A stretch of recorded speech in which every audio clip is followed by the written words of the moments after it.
안녕하세요, 민영석입니다.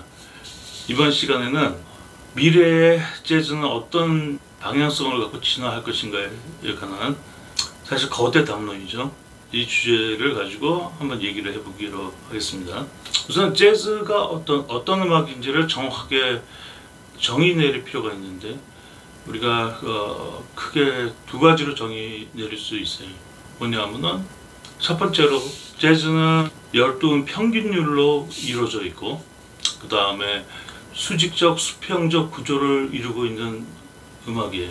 그 다음에 가장 중요한 게 조성에서 무조의 방향성으로 진화하고 있는 음악이죠. 이 점에서 클래식과 굉장히 유사하죠. 인류 음악에서 이런 시스템을 갖고 있는 음악은 재즈하고 클래식이 유일해요. 그래서 음악학적으로 이 재즈와 클래식을 아트 뮤직 또는 시리어스 뮤직으로 구분을 해요. 여기에 가장 중요한 근거는 진화의 속성이라는 거예요. 다른 어떤 음악을 봐도 진화가 이루어지고 있는 음악은 사실상 전무하다고 보면 될 거예요. 그 다음에 두 번째로 정의 내릴 수 있는 거는 작곡에서 제시된 화성지름과 멜로디를 중심으로 한 임프로비제이션 음악이라는 거. 이 부분이 클래식과 비교했을 때 가장 차이점이 되겠죠. 그런데 엄격하게 말해서 임프로비제이션에서는 무조 테크닉들이 상당히 발전되어 있어요. 그런데 아직도 현재 재즈 뮤지션들이 작곡하는 거 보면은 펑셔널 하모니에 머물러 있어요. 이건 제가 좀 이따 또 얘기를 할 거고. 그래서 이렇게 우리가 정의를 내릴 수 있고 이 두 가지 측면에서 이제 재즈가 어떤 방향으로 진화할 것인가에 대해서 얘기하기 전에 정확하게 짚고 넘어가야 할 것은 뭐냐면 현 시점에서 재즈가 갖고 있는 한계가 무엇인지에 대해서 인지할 필요가 있어요. 그래서 제가 보는 입장에서는 크게 세 가지인데 화성체계의 한계하고 두 번째로 연주의 형식의 한계, 그 다음 세 번째 다이내믹 레인지 하고 아티큘레이션의 한계라고 볼 수가 있습니다. 바로 이 한계점들을 정확하게 알고 있어야지 우리가 패러다임을 어떻게 바꿀 수 있는지에 대해서 생각할 수가 있게 되겠죠. 그러면 첫 번째로 화성적인 한계에 대해서 한번 얘기를 해볼게요. 여기서 말하는 화성적 한계라는 것은 재즈 작곡에 있어서의 화성을 얘기를 하는 거예요. 재즈 자체가 임프로비제이션 음악이기 때문에 임프로비제이션에 있어서는 이 화성 체계는 굉장히 많이 발전한 게 사실이에요. 그 다음에 이 재즈에 있어서의 작곡이라는 것은 임프로비제이션을 위한 최선의 인포메이션 그리고 대략적 방향성만 제시를 한다는 게 클래식에서의 작곡과 확연히 다른 차이점이 되죠. 근데 현대 재즈에서 크로매틱 화성이라든지 어떤 인터벨릭 스트럭처 같은 것들이 사실상 다 존재하고 있어요. 예를 들자면은 C 트라이어드 오버 F 샵 트라이어드 같은 경우, 클래식 용어로 얘기하자면은 바이토널리티가 되겠죠. 이런 여러 가지 에이토널, 그러니까 무조 화성 체계가 발전되어 왔음에도 불구하고 실제 작곡상의 구조 안에서 구현되고 있지 않다는 것이 사실이에요. 특히 20세기 이후의 클래식 음악의 화성과 비교했을 때는 지금 재즈 작곡에 있어서의 화성 구조는 굉장히 낮은 수준이라는 거예요. 그러니까 아직도 굉장히 펑셔널 하모니, 무슨 말이냐면은 마이너스 7, 플랫 5, 메이저 7, 도미넌트 7, 기껏해야 거기에 텐션 정도 기지하는 정도. 여기 이걸 우리가 펑셔널 하모니라고 하는데 여기에 국한돼 있다는 거죠. 그래서 이런 화성적 체계의 한계가 있다는 거. 그 다음에 재즈 연주 형식의 한계. 우리가 재즈 임프로비제이션을 들어보면 여러분들이 다 아시겠지만 대부분의 경우 각 악기마다 돌아가면서 솔로하는 형식에서 현재에도 거의 벗어나지 못하고 있다고 보면 돼요. 그러니까 두 번째로 이 똑같은 코드 진행, 똑같은 폼이 계속해서 반복된다는 거. 여기에서 확장된 거라고 얘기할 수 있는 게 기껏해야 인트로를 확장한다든지 아우트로를 확장하는 정도밖에 없는 게 사실이에요.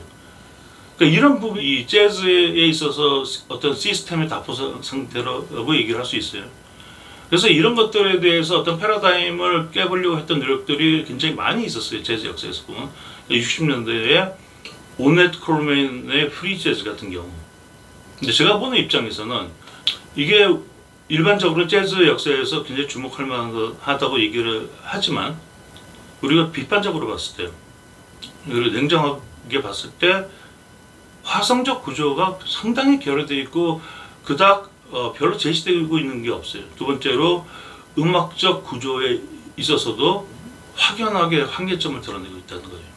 또한 이제 이런 오넷 콜맨 스타일의 프리 재즈라는 너무 많은 아류들, 이런 것들이 또 어떤 한 사이드에서 우리가 많이 볼 수 있게 된다는 얘기예요. 근데 음악은 절대로 화성 체계와 구조적 체계를 무시하고는 우리가 음악적으로 완성도가 있다고 절대 얘기할 수가 없는 거예요. 그래서 이런 제약들을 벗어난 아주 대표적인 연주가가 피아니스트 렌 블레이크라는 사람. 이 사람 꼭 연구를 해봐야 돼요. 그 다음에 또 예를 들자면은 미크 드릭 같은 경우, 미크 드릭도 대부분 이제 어떤 폼 안에서 연주를 하는데 이 돌아가면서 솔로 하는 걸로부터 굉장히 많이 벗어났고 음악적으로 굉장한 발전을 만들어낸 사람이에요. 또 한 가지 예를 들자면 보스턴의 프린지라는 그룹, 어쩌면 오넷 콜맨에서 나온 발전된 형식이라고 볼 수 있는데 이 프린지라는 그룹이 어떤 방식으로 어떤 체계로 임프로비제이션을 하고 있는지 꼭 살펴볼 필요가 있어요. 그 다음에 세 번째 한계는 뭐냐면은 이 다이내믹 레인지, 음의 세기의 범위가 굉장히 한정적이라는 거예요. 우리가 저 클래식 악보를 보면은 어떤 악보를 보든지 그 수많은 음악 기호들이 있죠. 그 수많은 음악 기호들은 단순하게 음을 표현하는 방법을 넘어서서 사실상 이거는 음악적 구조적 논리와 상관이 있는 거예요. 사실은 단순하게 음 자체 하나를 표현하는 방법이 아니라.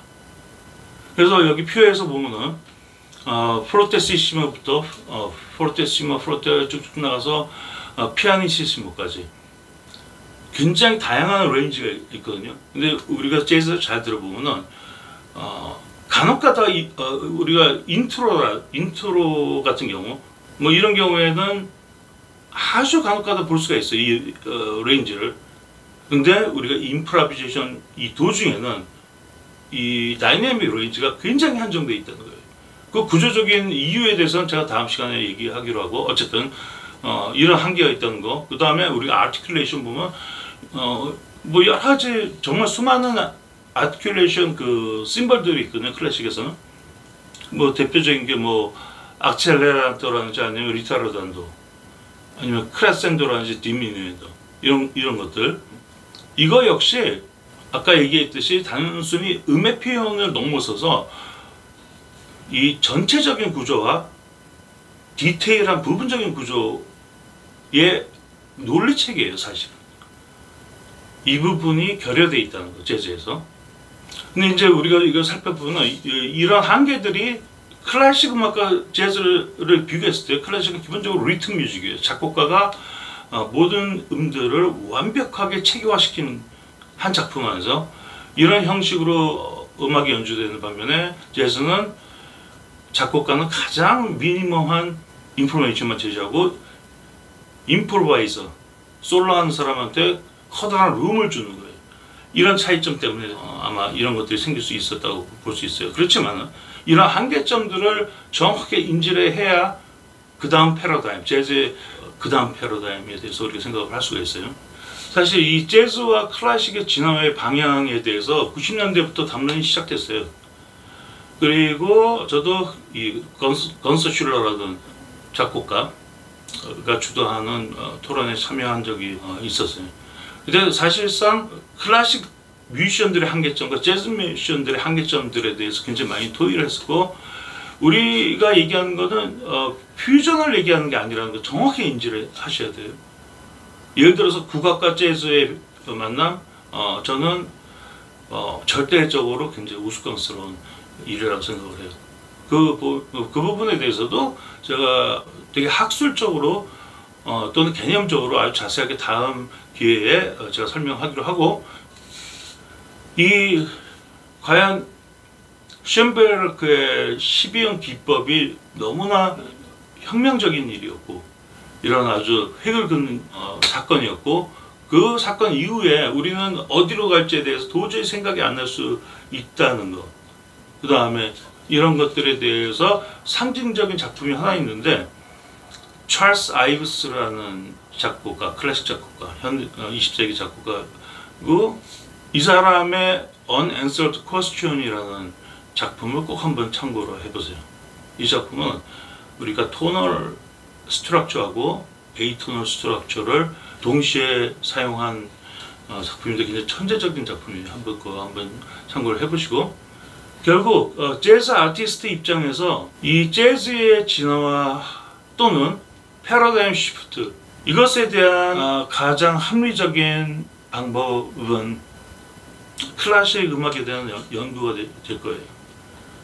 특히 20세기 이후에 클래식 음악에 대한 어떤 굉장히 예리한 해석과 그 다음에 그 결과물을 어떤 방식과 아이디어로 임프로비제이션이라는 특성 안에서 구조되게 만들 수 있는지, 다시 말해서 어떻게 시스템화 할 수 있는지에 관한 엄청난 연구가 바로 이 새로운 패러다임의 문을 여는 열쇠가 될 거예요. 자, 그러면은 오늘 담론에 관한 본격적인 방법론, 어떤 방식으로 할 수 있나, 어떤 것들을 연구해야 되나, 아주 구체적인 얘기들은 제가 2부에서 얘기해 보도록 하겠습니다. 네, 그럼 많이 기대하시고 2부가 더 중요해요. 2부를 꼭 챙겨보시기 바랍니다. 네, 그럼 다음 시간에 뵙겠습니다.